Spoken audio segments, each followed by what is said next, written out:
nós vemos na carta aos Gálatas, e o motivo dela ter sido tão importante para a reforma, é que nos 2 primeiros capítulos, Paulo ele faz uma defesa do apostolado dele. Uma defesa do título que ele havia ganhado de Jesus, pessoalmente, não por vias terceiras. Jesus pessoalmente apareceu para ele em Damasco, pessoalmente o treinou nos desertos da Arábia por 3 anos, e somente 14 anos depois de ter sido treinado por 3 anos com Jesus, foi que ele teve um contato mais aprofundado com o resto dos apóstolos, que quando se sentaram para ver o que estavam pregando, mesmo Paulo não tendo tido aquela reunião com os apóstolos antes, só tinha se encontrado com Pedro uma vez, mesmo assim, a pregação de todos eles estava alinhada. Por quê? Porque todos eles haviam aprendido com Jesus. E a defesa apostólica é importante por quê? Para que nós saibamos que o que está escrito aqui é a palavra de Deus, porque somente os apóstolos têm essa autoridade. E isso leva Lutero a cravar um dos pontos mais importantes da reforma, que é somente a Escritura.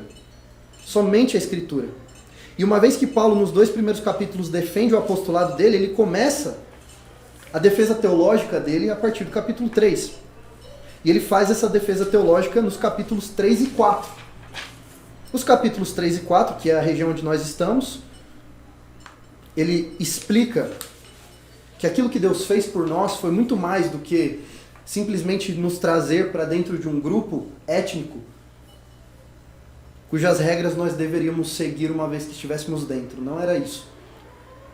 O trabalho de Jesus não era trazer gente para Israel, do ponto de vista étnico. O trabalho de Jesus, como nós vimos na semana passada, e a promessa que foi feita eternamente a Abraão, era um trabalho de adoção de milhares e milhares e milhares de filhos pela fé. Pela mesma fé que Abraão teve, quando creu em Deus e isso lhe foi imputado como justiça. Nós vimos que, na semana passada, Deus ele nos adota. Nós vimos que a concepção popular de que todos são filhos de Deus, simplesmente porque nasceram, é um erro. Pelo contrário, o apóstolo João nos diz na sua primeira carta que aquele que não está em Cristo é filho do diabo, não de Deus. Nós somos filhos de Deus por adoção, quando estamos em Cristo. Nós somos filhos de Deus em Cristo Jesus, para que ele fosse, como Paulo diz aos Romanos, o primogênito entre muitos irmãos. Nós somos filhos de Deus, não porque nós nascemos filhos de Deus, nós nascemos, como diz Efésios 2, filhos da ira. Mas Deus nos adotou em Cristo Jesus. Cristo Jesus que é filho por excelência. Nele nós somos filhos. E o texto que nós vamos ler hoje, ele contrasta 2 realidades. E eu quero muito que os irmãos enxerguem nesse texto de hoje as realidades que Paulo coloca em contraste. O texto é Gálatas 4, a partir do versículo 8, e nós vamos até o versículo 20. Gálatas 4, 8. É a palavra de Deus. Mas, no passado, quando não conheciam a Deus, vocês eram escravos de deuses que por natureza não são deuses. Mas agora que vocês conhecem a Deus, ou melhor, agora que vocês são conhecidos por Deus, como é que vocês estão voltando outra vez aos rudimentos fracos e pobres, os quais de novo querem servir como escravos? Vocês guardam dias, meses, tempos e anos? Receio que o meu trabalho por vocês tenha sido em vão. Sejam como eu, porque eu também sou como vocês. Isto é o que lhes peço, irmãos, vocês não me ofenderam em nada. E vocês sabem que eu lhes preguei o evangelho a primeira vez por causa de uma enfermidade física. E por mais que a minha enfermidade na carne lhes tenha sido uma provação, vocês não me trataram com desprezo nem desgosto. Pelo contrário, me receberam como anjo de Deus, como o próprio Cristo Jesus. O que aconteceu com a felicidade que vocês tinham? Porque eu posso dar testemunho de que, se fosse possível, vocês teriam arrancado os próprios olhos para me dar. Será que, por dizer a verdade, eu me tornei inimigo de vocês? Esses que se mostram aí tão zelosos em relação a vocês não estão sendo sinceros. O que eles querem é afastar vocês de mim, para que vocês se interessem por eles. É bom sempre ser zeloso pelo bem, e não apenas quando estou com vocês, meus filhos, por quem de novo estou sofrendo as dores de parto, até que Cristo seja formado em vocês. Bem, eu gostaria de estar agora aí com vocês e falar em outro tom de voz, porque estou perplexo com vocês. Vamos orar? Pai, abra os nossos entendimentos, Senhor. Nós dependemos do Teu Santo Espírito para que nós possamos mergulhar nas profundezas da Tua Palavra, que é tão rica, tão cheia de informação, mas que não é acessível, Senhor, sem o Teu Santo Espírito. Sem o Teu Santo Espírito, elas são apenas verdades interpretativas e teológicas, não espirituais.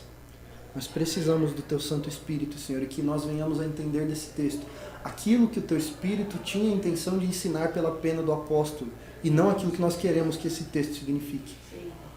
Em nome de Jesus. Amém. Esse texto, ele coloca duas realidades muito claramente em contraste. Vocês verão que dos versículos 8 até o versículo 11, Paulo ele coloca em contraste a fé do Evangelho, que é a fé verdadeira, e as fés de diversas religiões do mundo, as que não são de Deus. E dos versículos 12 a 20, ele coloca em contraste dois ministérios, o ministério do Evangelho e os ministérios pagãos, os ministérios mundanos. E é por isso que o título desse sermão de hoje é Duas Religiões, Dois Ministérios. Estudar estes contrastes é extremamente importante. Diferenciar a nossa fé das cosmovisões mundanas é essencial para que nós tenhamos certeza das coisas corretas.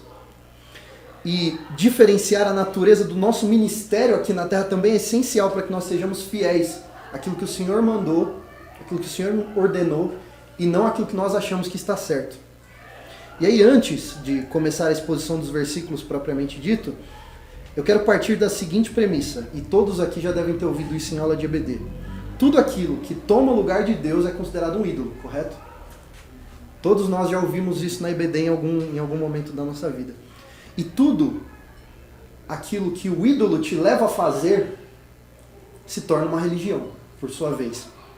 Não importa o que seja. Não importa o que seja. Religiões diversas, com divindades ou não, não é? O islamismo tem suas divindades, o budismo já não tem. Ou mesmo ideologias ateístas, não se enganem. Ateus são muito mais religiosos do que nós, às vezes. Posições políticas, esquerda, direita, partidarismos, PT, Bolsonaro, time de futebol, não importa. Qualquer coisa que ocupa sua mente mais do que o Senhor, isso é a sua religião. Isso é a sua fé. Religião é tudo aquilo que, em forma de ideias, que você considera como absolutas, como inegáveis, como imutáveis, como inquestionáveis. Essas ideias absolutas, elas dão sentido aos particulares da sua vida. Então, tudo que você faz na sua vida, você parte daqueles absolutos que você tem fixados na sua cabeça. Isso pode ser qualquer coisa na sua vida, do seu trabalho à sua igreja, do seu time de futebol ao seu partido político. Qualquer coisa pode assumir essa posição.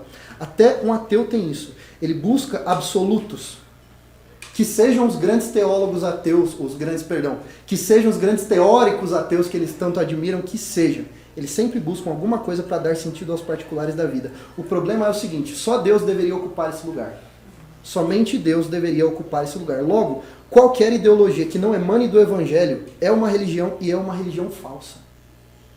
Então, vamos enxergar Paulo falando sobre isso no texto. Primeira parte dessa mensagem, então, a fé do Evangelho e as religiões do mundo. Versículos 8 e 9. Bastante atenção. Mas no passado, quando vocês não conheciam a Deus, vocês eram escravos de deuses que por natureza não são deuses. Ou seja, esses deuses de que vocês eram escravos, e lembrando que Paulo acabou de falar nos versículos anteriores, que eles haviam saído de uma posição de escravidão e tornado-se filhos. Então, no passado, quando vocês não conheciam a Deus, vocês eram escravos. Antes de serem filhos, vocês eram escravos de deuses que, por natureza, se vocês não tivessem transformado e tratado como deuses, não são deuses, por natureza. Só são porque vocês tratam como deuses, certo? Mas agora que vocês conhecem a Deus, ou melhor, agora que são conhecidos por Ele, e o conceito de conhecimento na Bíblia, por mais que... nós sabemos que a Bíblia, o Antigo Testamento foi escrito em hebraico, o Novo foi escrito em grego, mas toda a mentalidade da Bíblia praticamente ela é hebraica, exceto os livros que foram escritos por gregos, como o Evangelho de Lucas ou o livro de Atos dos Apóstolos, mas em geral a mentalidade da Bíblia é hebraica. E no hebraico, conhecer vai muito além de saber da existência. Conhecer é a linguagem que é usada quando um marido coabita com sua esposa, ele a conhece. Né? Como diz a palavra, que José não conheceu Maria até que eles se casaram.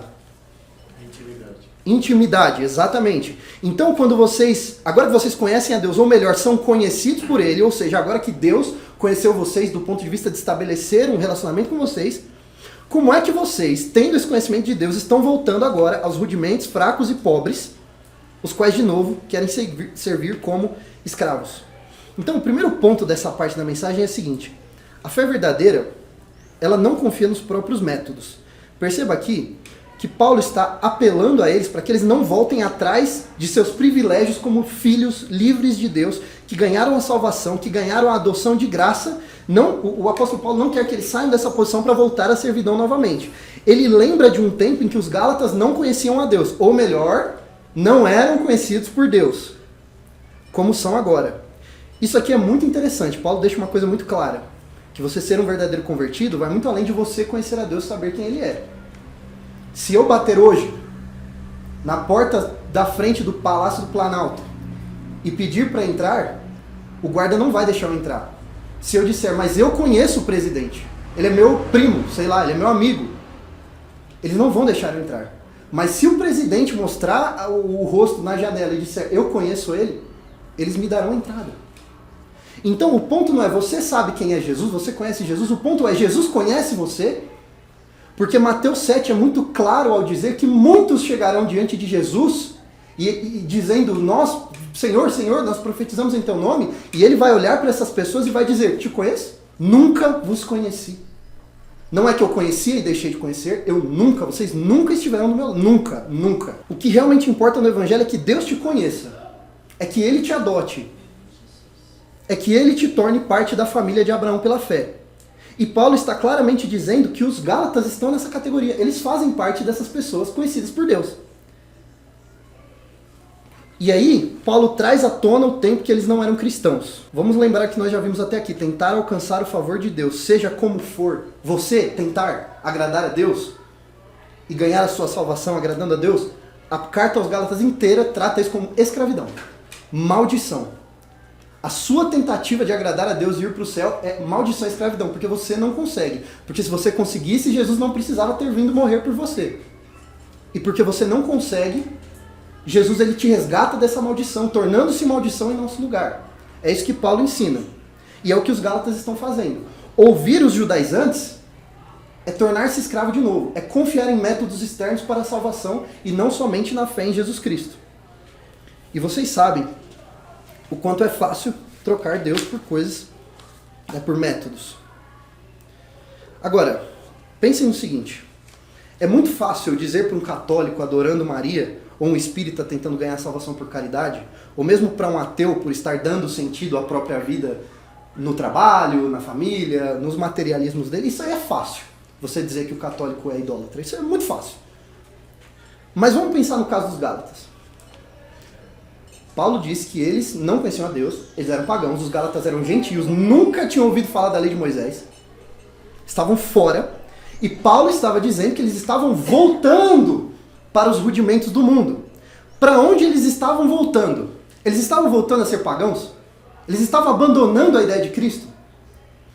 Eles estavam se judaizando. Eles estavam tentando, isso é muito grave, tentando seguir a lei que Deus deu a Israel. Porque era isso que os judaizantes estavam trazendo para eles. Você precisa crer em Jesus, mas tem que ter a lei de Israel. A lei de Israel também. Tem que guardar o sábado, tem que circuncidar e tem que fazer todas as festas. As dietas, não é? Era para esse caminho que eles estavam indo. E Paulo compara isso. Você somar Jesus, a lei que Deus deu para Israel, ele compara isso com paganismo. Paulo não enxerga a diferença entre você ser um pagão que nunca ouviu falar de Deus e você ser uma pessoa que tem Jesus como parte da sua salvação, mas que agrega outras coisas a Jesus na esperança de consegui-la. Paulo não enxerga diferença. E é por isso que um dos grandes lemas da Reforma, e eu diria, é o lema desde que Abraão creu em Deus e isso lhe foi imputado como justiça, é salvação somente por Cristo Jesus. eles estavam voltando ao paganismo, segundo Paulo, porque eles estavam confiando a salvação deles não só a Jesus, mas também a lei que Deus deu a Israel. Isso é muito sério. Sabe por que isso é sério? Porque você pode ser um crente em Cristo Jesus e um escravo do legalismo cristão. Você pode ser um pagão cristão. Isso pode acontecer. Pensa comigo. Pense em todas as coisas que nós temos como cristãos. Batismo, dízimo, santa ceia, fazer parte da membresia de uma igreja, são coisas boas, não são? São coisas ótimas. Inclusive, tem que ter. Mas quantas pessoas vocês não acham, e talvez tenha gente aqui assim, que Deus, ele fica muito satisfeito e ele coloca uma estrelinha de bom menino na sua testa e agrega uns pontinhos à sua salvação e se considera, né, um pouco mais merecedor da salvação porque você dá dízimo, porque você é batizado, porque você toma a santa ceia, tirando o mérito da obra exclusiva de Jesus Cristo na sua salvação. Quer ver um exemplo disso? Ainda existem denominações evangélicas hoje que creem em regeneração batismal. Creem que quando a pessoa se batiza que ela é salva. É naquele momento ali. Ainda existem pessoas que a Santa Ceia, né, ou a chamada Eucaristia, sustenta a sua salvação de alguma forma. E aí você pode me dizer que o próprio Paulo, ele ensina aos coríntios a, por exemplo, ter reverência no momento da ceia. E eu concordo. Mas isso não tem nada a ver com o seu status de salvo, ou com a sua dignidade ou não de ser salvo. Na Santa Ceia ele manda que a gente venha discernir o corpo, não é saber se você está fazendo algo dentro da fé, é o que Paulo manda. Mas isso não tem absolutamente nada a ver com os pontos que você ganha para a sua salvação. Olhe para a sua vida cristã. Existe algo na sua vida cristã a que você esteja atribuindo pontos de salvação? Existe algo na sua vida cristã que você acha que você está fazendo e Deus está te mantendo salvo ou te fazendo ser salvo por causa daquilo, mesmo que seja a sua frequência na igreja, coisas da vida cristã, porque isso é paganismo. Isso é paganismo. E não porque nenhuma dessas coisas é ruim, porque a lei que Deus deu a Israel também não era ruim. Mas confiar nessa lei para a sua salvação é paganismo. Porque a própria ideia da salvação não é o homem tentando se salvar, é Deus sempre desde o Éden vindo ao encontro do homem e salvando ele. Segundo Paulo, mesmo as coisas que Deus dá, como deu a lei santa a Israel, quando são usadas como método de salvação, é escravidão, paganismo, e não interessa que foi Deus que deu. Ele não deu para salvar. A única coisa que Deus deu para te salvar foi Jesus Cristo crucificado e ressurreto. Foi isso que ele fez para te salvar. Batismo, dízimo, santa ceia, fazer parte de uma igreja, tudo isso é essencial para a vida cristã. Mas nada disso pode jamais ser enxergado como método de salvação. Porque isso é paganismo. Senão não haveria ninguém no dia do juízo dizendo: Jesus, Senhor, Senhor, expulsei demônios em teu nome. Porque essa pessoa, a pessoa que diz Jesus, Senhor, Senhor, expulsei demônios em teu nome, essa pessoa está confiante de que ela fez tudo o que precisava para ser salva. Resposta de Jesus: nunca te conheci. Eu dei isso aí para crentes convertidos. Não adianta você pegar e usar assim uma pessoa não convertida.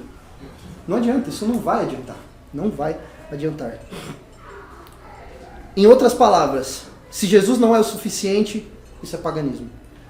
Jesus não é uma isca para trazer pessoas às nossas práticas religiosas. Jesus é o único e suficiente Salvador. É um dogma que nós repetimos o tempo inteiro, mas temos muita dificuldade de colocar na vida prática. A administração da nossa vida cristã, com ceia, batismo, todas essas coisas, a administração da nossa vida cristã, ela é consequência, ela é posterior à nossa salvação. E é algo que é feito para os crentes. E aí, Paulo ele usa duas palavras aqui no versículo para definir a atitude de tentar salvar-se mediante a sua própria obra, mediante a lei, mediante o próprio mérito. Olha só, ele chama os rudimentos, aqui no versículo 8 versículo 9, de fracos. E aí a palavra fraco aqui é usada como algo que é impotente, não tem o poder de justificar, em contraste com o poder justificador da fé, como diz Hebreus 7, versículos 18 e 19. Portanto, por um lado, o autor de Hebreus vai dizer: portanto, por um lado, se revoga a ordenança anterior por causa da sua fraqueza, por causa da sua inutilidade, falando da revogação da lei de Israel, pois a lei nunca aperfeiçoou coisa alguma.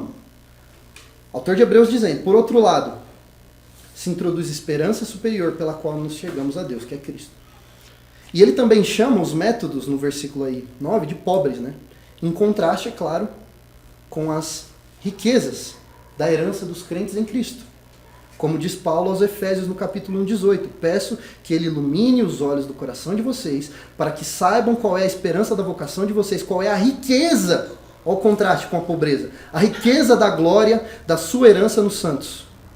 Que riqueza é essa? A suprema grandeza do seu poder em nós, os que cremos segundo a eficácia da força do seu poder.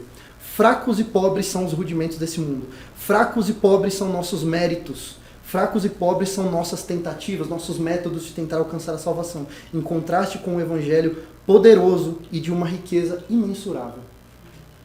E aí depois, Paulo ele começa a dar alguns exemplos das coisas com as quais os judaizantes estavam tentando convencer os gálatas, né? No versículo 10 você vê que Paulo diz que eles guardavam dias, meses, tempos e anos, não é? Como a nação de Israel costumava fazer, segundo a ordenança do Senhor. Considerar a observância de certos dias meritórios aí como obra está totalmente fora do espírito de liberdade do cristianismo. Veja, isso não é incompatível com o mandamento da observância do dia do Senhor, cujo princípio é descansar um dia de 7. Nós fazemos isso no domingo. Isso também não é incompatível com todos os outros tantos sábados que Deus deu a Israel, porque lembrem-se que sábado para Israel não era só o sábado da semana.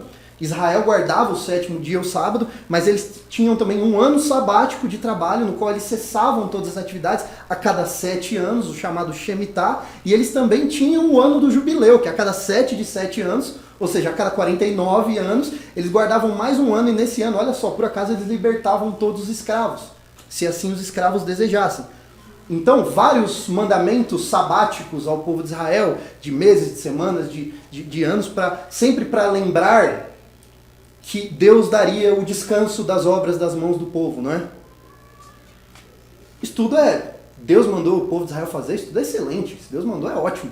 Se Deus mandou a gente separar um dia de 7 para cultuar a Deus, nós fazemos isso no domingo por uma questão de memorar, não é? De lembrar-se da ressurreição do nosso Senhor. Mas se você atribui salvação a essas coisas, tipo, eu sou salvo porque eu não vou domingo, porque eu não trabalho no domingo, guardar dias, anos, meses, não é? Você está confiando em algo que na linguagem de Paulo é fraco e pobre, não é? E aí você está tratando esse algo que é fraco e pobre como algo forte e rico. E o que vai ter de gente que não foi salva porque confiou em coisas fracas e pobres, não é? E quando Paulo ele usa a palavra tempos aqui, né?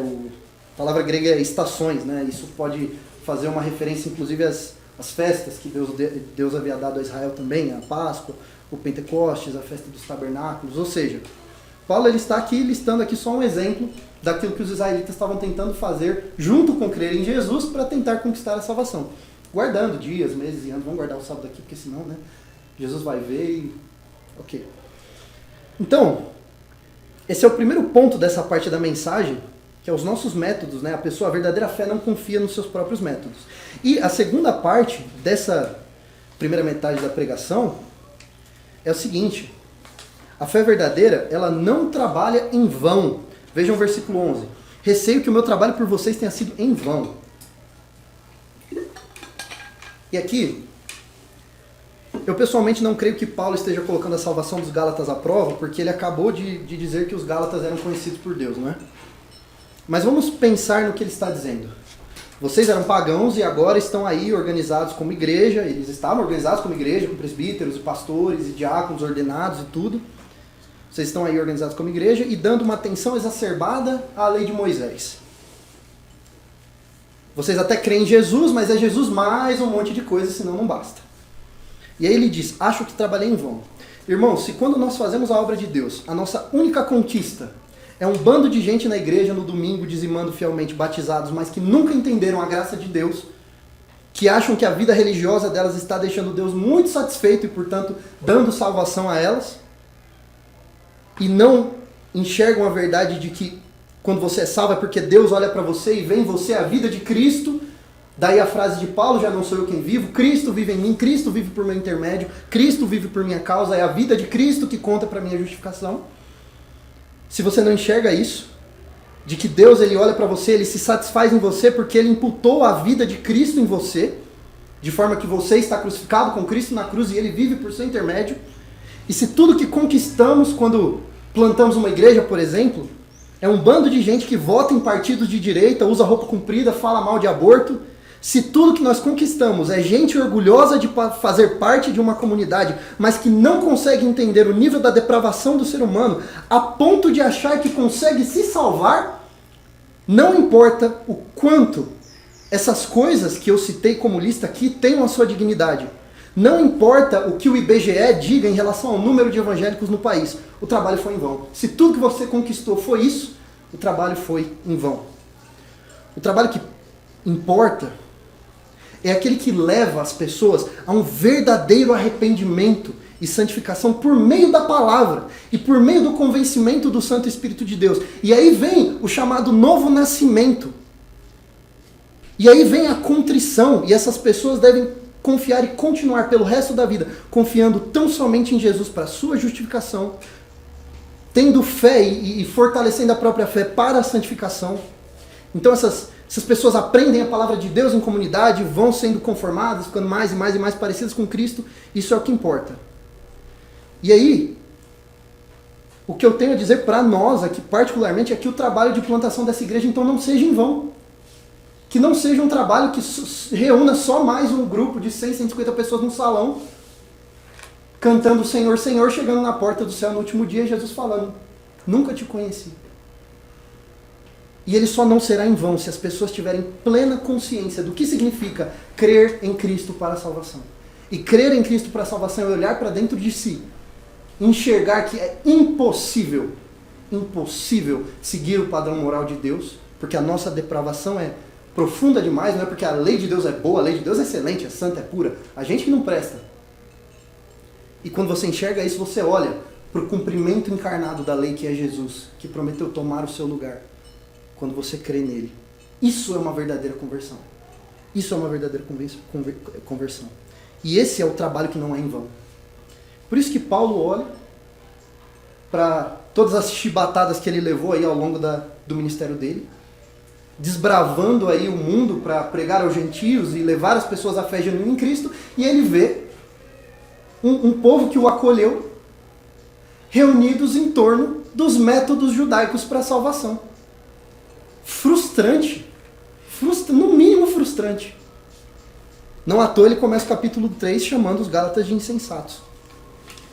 Paulo diz no versículo 12 assim, sejam como eu sou, porque eu também sou como vocês. Por que Paulo diz sejam como eu sou? Ora, pensando Paulo falando, eu, Paulo, confio em Cristo somente para a salvação. Já abandonei a religiosidade judaica há muito tempo. Se tem alguém, falando aqui em nome de Paulo, tá? Se tem alguém que poderia confiar nos hábitos judaicos, era eu. Vejam que Paulo, agora voltando a falar, Arthur, vejam o que Paulo diz em Filipenses 3 a respeito do currículo dele. Ele fala, olha só, vou falar para vocês de mim. E por acaso os filipenses também foram invadidos pelos judaizantes. Olha o que ele diz no capítulo 3 de Filipenses, versículo 4. É verdade que eu também poderia confiar na carne. Se alguém pensa que pode confiar na carne, eu então fui circuncidado ao 8º dia, sou da linhagem de Israel, da tribo de Benjamim, hebreu de hebreus, quanto à lei eu fui fariseu, quanto ao zelo eu persegui a igreja, de tanto que eu amava a lei de Moisés. Quanto à justiça que há na lei, irrepreensível, ninguém podia falar nada, ninguém podia me pegar por nada. Eu sou muito mais judeu do que os judaizantes. Se tem alguém que tem pedigree religioso, para ser salvo sou eu, se isso existisse. Mas olha o que ele diz no versículo 7. Mas tudo que para mim era lucro, isto eu considerei como perda por causa de Cristo. Tudo aquilo em que eu confiava para me justificar, quando eu olhei para Cristo, eu considerei como perda. Então ele diz, sejam como eu sou. Confiem em Cristo, olhem para Cristo. Mas ele ainda diz, assim como eu também sou como vocês, não é? Não é porque eu sou esse judeuzão, que eu sou diferente de vocês, não, meus irmãos gentios. Porque em Cristo, como o próprio Paulo já disse nessa carta, não pode haver judeu, nem grego, nem servo, nem livre, nem macho, nem fêmea, porque todos são um em Cristo Jesus. A maior diferença entre a fé verdadeira do Evangelho e as religiões falsas, tendo elas uma divindade ou não, porque várias fés não têm uma divindade, em última instância a diferença é a seguinte, Cristo basta, a sua salvação está em Cristo somente, É solos Christus, Cristo basta. Se Cristo não basta, a sua religião pode ter Bíblia, circuncisão, igreja, sábado, santa ceia. Não importa. Se Cristo não basta, a sua religião é falsa. Se Cristo não basta, a sua religião é falsa.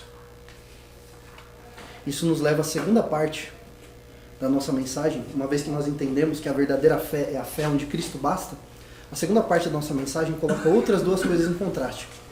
Agora que nós entendemos o contraste entre a fé verdadeira e as religiões não verdadeiras, a segunda parte da mensagem é o ministério da fé verdadeira e o ministério do mundo. O trabalho que é feito dentro da fé verdadeira. Vejam a segunda metade do verso 12. Ó. Isso é o que lhes peço, irmãos. Vocês não me ofenderam em nada. Ou seja, o que eu estou falando aqui, essa bronca que eu estou dando, não é porque vocês fizeram alguma coisa contra mim. Vocês não me ofenderam em nada. Isso é algo muito interessante. No ministério da fé verdadeira, quando nós temos que ser duros com as pessoas, isso não significa que essas pessoas fizeram algo contra nós. É um dos grandes desafios do discipulado, por exemplo. Quando você tem que ser duro, você tem que estar preparado sempre para a pessoa levar isso para o lado pessoal. Quando nada mais, nada menos, nós estamos expondo verdades do Evangelho, não é? Então, se um dia algum dos líderes da igreja tiver que ser duro, mantenham isso em mente. Vocês não fizeram nada contra nós. Olha aí a continuidade aqui. E vocês sabem que eu lhes preguei o Evangelho a primeira vez por causa de uma enfermidade física. E por mais que a minha enfermidade na carne lhes tenha sido uma provação, vocês não me trataram com desprezo nem desgosto. Pelo contrário, me receberam como anjo de Deus, como o próprio Cristo Jesus. O que aconteceu com a felicidade que vocês tinham? Porque eu posso dar testemunho que, se fosse possível, vocês teriam arrancado os próprios olhos para me dar. Eu gostaria de falar, nesse trecho aqui, a respeito do seguinte tema. O ministério verdadeiro, ele não despreza a palavra. Bom, aqui Paulo ele está dizendo que a primeira vez que ele esteve na Galácia, ele esteve lá por causa de alguma enfermidade física que o havia tornado desprezível a olhos humanos, né?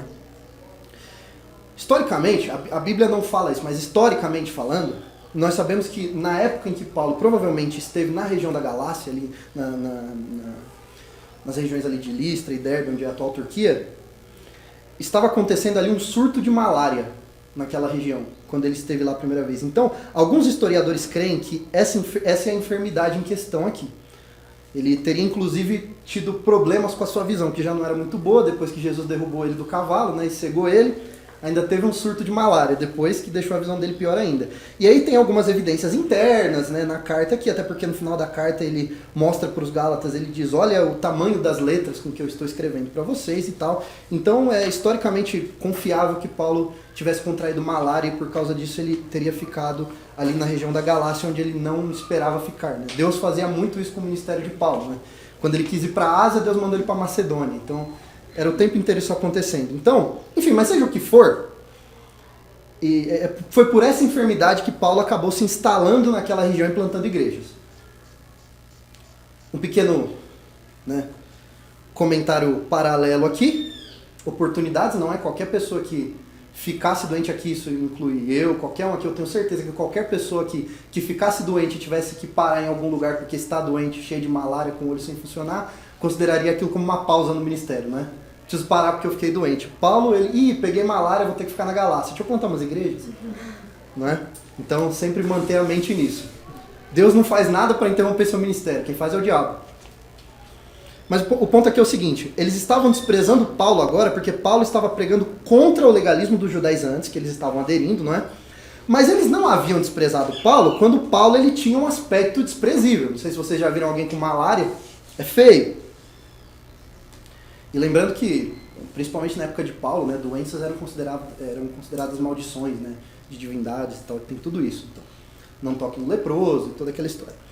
Então, o que ele está dizendo aqui? Quando ele era digno de desprezo, os Gálatas o haviam recebido bem. O haviam recebido como se ele fosse um mensageiro, né, a palavra anjo, não é o anjo, Gabriel, Miguel, um mensageiro, da palavra anjo significa mensageiro no grego. Então receberam ele como um mensageiro de Deus, como se ele fosse o próprio Jesus, que é como, na verdade, a gente precisa se portar para que as pessoas nos recebam. Nos recebam como se nós fôssemos Jesus Cristo, entrando lá, não é? E aí, cadê esse amor? Cadê aquela felicidade? Cadê aquela disposição em me ouvir que vocês tinham? E aí lembram da segunda pregação que a gente fez aqui em Gálatas? quando nós conversamos sobre pregar o evangelho sobrenatural, quando Paulo fala no capítulo 1, eu estou buscando por acaso a aprovação de homens? Lembram disso? Lembram disso? Estou buscando agradar a homens ou estou buscando agradar a Deus? Estou buscando o favor de homens ou estou buscando o favor de Deus? Existem algumas coisas que a gente fala, que Deus ordena que a gente fale, como o que o Claudinho falou aqui na liturgia, que ele é fiel às suas promessas e nós somos beneficiários disso. Isso aí qualquer um quer ouvir. Até o ímpio. Qualquer um quer ouvir. Mas nem sempre é assim, né? Na verdade, a maioria das vezes não é assim. No capítulo 1, a gente falou que o pregador do evangelho sobrenatural não importa, né? Ele não se importa, em última instância, com as pessoas se agradando ou não. Né? Doa quem doer, ele fala o que Deus falou. Agora, tem o outro lado dessa história. E o receptor do evangelho sobrenatural? O que escuta a mensagem verdadeira de Deus? Se por um lado aquele que prega precisa estar disposto a falar a mensagem de Deus, doa quem doer, aquele que recebe a mensagem, sendo ela fiel ao evangelho, precisa estar disposto a aderi-la, doa onde doer. Ou então, você pode responder igual a Paulo respondeu aos Gálatas aqui. Será que porque eu estou dizendo a verdade agora eu virei inimigo de vocês? Quando você é confrontado com as verdades da Bíblia, quando ela é pregada de maneira fiel, e a gente tem que enfatizar isso, porque o que tem de gente pregando não está no gibi, não é? Mas tem sempre que ter aquele discernimento se o que a pessoa fala é bíblico, está emanando das páginas da Escritura ou não. E quando está, e você escuta uma admoestação, como você recebe? Como nós recebemos esse tipo de admoestação bíblica, tal qual Paulo está fazendo com os Gálatas aqui? Sabe, o mundo adora nos chamar de retrógrados quando nós dizemos que cremos na Bíblia. E o crente adora rebater. E tem que rebater mesmo. Né? Estejam prontos para responderem tudo enquanto for perguntados a respeito da vossa fé, a respeito da esperança que há em vocês. Né? Tem que rebater mesmo. Mas é impressionante quando os próprios crentes usam os mesmos argumentos do mundo para se doerem quando descobrem o que a Bíblia diz, né? A respeito de casamento, amizades, julgo desigual, sexualidade, dinheiro, filhos, trabalho. Então, tipo assim, o potencial do evangélico médio, né, a tratar aquele que prega uma verdade de dói como inimigo porque ele tocou numa ferida, esse potencial é descomunal, é impressionante. Sabe, irmãos, um dos maiores desafios, uma coisa que dói quando a gente tenta pregar fielmente a Bíblia, é saber que a maioria das pessoas que escutam, ou pelo menos vai ter pelo menos um, que não vai gostar do que está sendo falado, sempre. Né? E aí, dá um pulinho lá em Jeremias 28 rapidinho. Jeremias capítulo 28. A gente vai falar aqui rapidamente sobre duas personalidades chamadas Jeremias e Ananias. Ananias com H. Mantenham bem esse nome na cabeça de vocês. Ananias, com H. No mesmo ano, no princípio do reinado de Zedequias, rei de Judá, isto é, no 5º mês do 4º ano, Ananias, filho de Azur, e profeta da cidade de Gibeão, falou comigo na casa do Senhor, na presença dos sacerdotes e de todo o povo. Ele me disse: assim diz o Senhor dos exércitos, o Deus de Israel, quebrei o jugo do rei da Babilônia. Dentro de 2 anos, eu trarei de volta a este lugar todos os utensílios da casa do Senhor que Nabucodonosor, rei da Babilônia, tirou daqui e levou para a Babilônia. Eu também trarei de volta a este lugar Jeconias, filho de Jeoaquim, rei de Judá, e todos os exilados de Judá que foram para a Babilônia, diz o Senhor, porque quebrei o jugo do rei da Babilônia. Então o profeta Jeremias respondeu ao profeta Ananias, na presença dos sacerdotes e de todo o povo que estava na casa do Senhor. Jeremias disse: amém. Que assim faça o Senhor, que o Senhor confirme as palavras que você profetizou e traga de volta a este lugar os utensílios da casa do Senhor e todos os exilados que estão na Babilônia. Mas ouça bem essa palavra que eu falo a você e a todo o povo. Os profetas que houve antes de mim e antes de você, desde a antiguidade, profetizaram guerra, calamidade, peste contra muitas outras terras e grandes reinos. O profeta que profetizar a paz será conhecido como profeta enviado pelo Senhor, apenas quando a sua palavra se cumprir. Então o profeta Ananias tirou a canga que estava no pescoço do profeta Jeremias e a quebrou. Depois falou na presença de todo o povo: assim diz o Senhor, deste modo, dentro de 2 anos, quebrarei o jugo que Nabucodonosor, rei da Babilônia, pôs sobre o pescoço de todas as nações. Diante disso, Jeremias, o profeta, foi embora, seguindo seu caminho. Mas depois que Ananias, o profeta, quebrou a canga que estava no pescoço do profeta Jeremias, isso foi simbólico, né? Deus estava quebrando o jugo, né? Veio a palavra do Senhor a Jeremias dizendo: vai lá e fala com Ananias, dizendo: assim diz o Senhor, você quebrou uma canga de madeira, mas ela será substituída por uma canga de ferro, porque assim diz o Senhor dos Exércitos, o Senhor dos Exércitos, o Deus de Israel. Porém um jugo de ferro sobre o pescoço de todas essas nações, para servirem Nabucodonosor, rei da... Deus falando. Eu vou fazer essas nações servirem Nabucodonosor, rei da Babilônia, e elas o servirão. Até os animais selvagens eu entreguei a ele. Então o profeta Jeremias disse ao profeta Ananias: escute bem, Ananias, o Senhor não te enviou, mas você fez com que esse povo confiasse em mentiras. Por isso, assim diz o Senhor, eis que eu expulsarei da face da terra. Você morrerá ainda esse ano, porque pregou rebeldia contra o Senhor. E o profeta Ananias morreu naquele mesmo ano, no 7º mês. Pode voltar em Gálatas. Se as pessoas lessem mais esse capítulo, elas pensariam 2 vezes antes de subir num púlpito e falar as coisas em nome do Senhor. Adivinha quem foi considerado inimigo de Judá? Jeremias. Por quê? Porque ele falou a verdade de Deus. Adivinha quem foi considerado o amigão de Judá? Ananias. Por quê? Porque ele falou mentiras. Mas Paulo já advertiu através de Timóteo, né? Nos últimos dias as pessoas vão procurar pregadores que fazem o ouvido coçar. É isso, o falso pregador é aquele que diz paz, paz, quando não há paz. Se Paulo tivesse ficado passivo em relação ao comportamento dos Gálatas, ele seria como Ananias. Aliás, boa parte das cartas de Paulo são para corrigir as coisas erradas que as igrejas faziam. E isso o caracteriza como um bom pastor. Um bom profeta, mesmo que as pessoas não recebam bem. O cristão zeloso precisa receber a admoestação bíblica bem, principalmente quando dói. Se você trata a pessoa que confronta o teu erro, a pessoa que confronta o teu pecado de maneira bíblica, como sua inimiga, o problema não é seu com a pessoa, é com Deus. Seu problema é com Deus. Se a pessoa, assim, tem lógico, se a pessoa interpreta a Bíblia de maneira errada, ela vai prestar contas com Deus, não é? Porque o próprio Paulo diz que nem todo mundo deveria querer ser um mestre nas igrejas, porque Deus vai cobrar em dobro. Então, se a pessoa está falando coisa errada em nome de Deus, Ananias, Deus resolve. Agora, se a palavra está sendo fielmente aplicada, o seu problema é com Deus quando você não recebe. E hoje, infelizmente, o zelo pela palavra de Deus, ele está lá embaixo. Está lá embaixo. Existe, inclusive, uma palavra no grego, né, a palavra zelos, de onde vem a nossa palavra zelo, ciúme, que pode ser usada tanto de maneira positiva quanto negativa, essa palavra, zelo. Essa palavra, quando ela vem com fidelidade a Deus, é uma boa palavra. Zelo pelas coisas de Deus, zelo pelo bem, por aquilo que é bom, zelo para com Deus. Quando Deus está fora dessa equação, é só um ciúme descabido. Isso nos leva, inclusive, ao último ponto da nossa mensagem, que é o ministério verdadeiro, ele zela pela pureza da palavra. Olha só. Como eu já falei, zelo sem Deus é só um ciúme descabido, egoísta, que não se importa com o outro. Mas olha o que Paulo diz sobre os judaizantes, olha só. Versículo 17.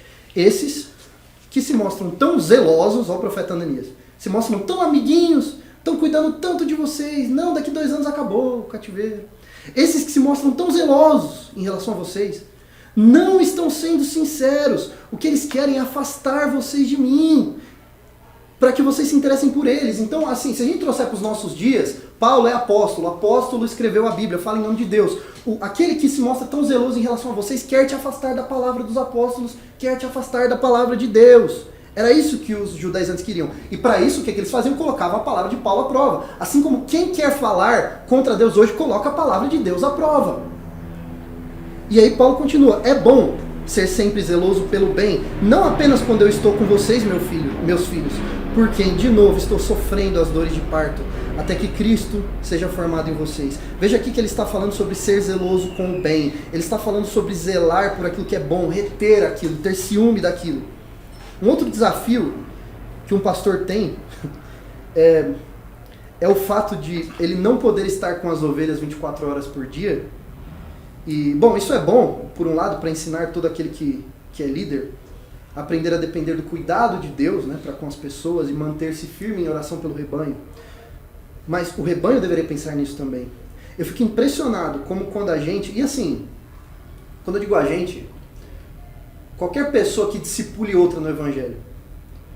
E quando a gente, como um discipulador de pessoas, né, e como pessoas que são discipuladas também, mas como discipuladores, a gente conversa com as pessoas, e o fato de sermos pessoas que estão tentando discipular a outra no Evangelho, quando elas estão próximas de nós, elas tentam... Engraçado, alguns são amigos meus de infância, não precisa disso, mas tentam criar um ar de espiritualidade, né? Perto. Bacana, ok. Mas que tal preservar esse ar de espiritualidade na ausência da pessoa que te discipula também? Porque é o que Paulo está falando aqui. O zelo você mantém quando eu estou ausente de vocês também. Não é para vocês precisarem que eu esteja aí para que vocês se mantenham firmes. Não é? Que tal manter a sua aura cristã de maneira zelosa para que quando chegarem os judaizantes da vida, querendo colocar os fundamentos da sua fé à prova, vocês não serem afetados? Nesse processo, e nesse processo o líder, a gente estava orando aqui, ali, né, Erwin? Vocês não fazem ideia do quanto ele roga a Deus na ausência. O quanto ele clama, o quanto ele ora, o quanto ele discipula, ou na linguagem de Paulo, sofre dores de parto. De novo, porque já sofri a primeira vez quando preguei para vocês.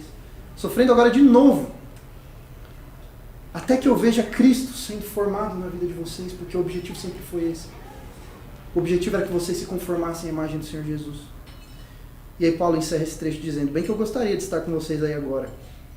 E falar em outro tom, porque eu estou perplexo com vocês. Paulo está fazendo coro aqui com o capítulo 3, versículo 1, né? Ó insensatos Gálatas. Ele estava se comunicando por carta, né? Se ele estivesse lá com eles, talvez ele pudesse ter sido um pouco mais brando, né? Falar um pouco mais, de uma forma um pouco mais paciente, né? Tratar com as coisas com calma. Se a ovelha mora com você, é mais fácil. Mas por carta, né? Recursos limitados, o tempo de chegada da carta era demorado, ele precisava ser o mais direto possível. E é por isso que é tão difícil estudar as cartas de Paulo, né? Tanta informação, é por isso que às vezes tem que ser um versículo por semana. Porque é muita informação que precisava ser passada numa tacada só. Não é igual hoje que você esquece o anexo do e-mail, você manda outro na hora. Mandou errado, ixi, acabou. E aí vocês veem que esse capítulo é bem pastoral, né? Bem pastoral. É o zelo de um pastor pelas suas ovelhas. Eu sofro até que Cristo seja formado em vocês. E aí, o título dessa pregação é Duas religiões, dois ministérios. É o título dessa pregação. E nos dois casos, das religiões, dos ministérios, existe um verdadeiro e existe um falso. Um ministério verdadeiro, né? No ministério verdadeiro, nós temos que nos preocupar com a verdade. O ministério verdadeiro é aquele que fala a verdade, doa quem doer. E o verdadeiro convertido dentro desse ministério é aquele que é alcançado por essa verdade e a recebe, doa onde doer. E essa verdade, a verdadeira fé, é a que afirma que em nenhum outro nome há salvação, porque também debaixo do céu nenhum outro nome há dado entre os homens pelo qual devamos ser salvos. A verdade é que há um só Deus e um só mediador entre Deus e os homens, e este mediador não é a lei, não é o mérito, não é Maria, não é Moisés, é Jesus Cristo, o homem crucificado e ressurreto. Vamos orar.